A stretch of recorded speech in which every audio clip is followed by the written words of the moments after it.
Hi, ഇന്ന് നമുക്ക് ഏത്തപ്പഴവും തേങ്ങാപ്പാലും കൊണ്ട് ഒരു 4 മണി പലഹാരം ഉണ്ടാക്കിയാലോ? ഇതിനാവശ്യമുള്ള സാധനങ്ങൾ: നാരും കുരുവും കളഞ്ഞ ഏത്തപ്പഴം ഒരു വലുത്, തേങ്ങാപ്പാൽ 1/2 കപ്പ്, ഗോതമ്പ് പൊടി 3/4 കപ്പ്, ശർക്കരപ്പാനി 3/4 കപ്പ്, ഏലക്കാപ്പൊടി, ഉപ്പ് ആവശ്യത്തിന്. ഏത്തപ്പഴം ഒരു മിക്സിയുടെ ജാറിലിട്ട് കുറച്ച് തേങ്ങാപ്പാലും ഒഴിച്ച് നന്നായി അരച്ചെടുക്കുക. ഒരു ബൗളിൽ ഗോതമ്പ് പൊടിയും ശർക്കരപ്പാനിയും ഒഴിച്ച് കട്ട കെട്ടാതെ ഇളക്കി യോജിപ്പിക്കുക.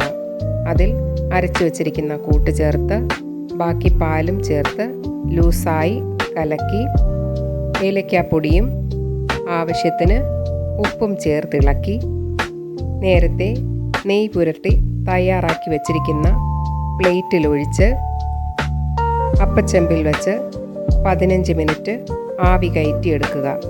നല്ല സോഫ്റ്റും ടേസ്റ്റിയുമായ ഏത്തപ്പഴം കിണ്ണത്തപ്പം തയ്യാറായി. എല്ലാവരും ഉണ്ടാക്കി നോക്കണേ. ഇഷ്ടമായാൽ ലൈക്കും ഷെയറും സബ്സ്ക്രൈബും ചെയ്യണേ. Thanks for watching.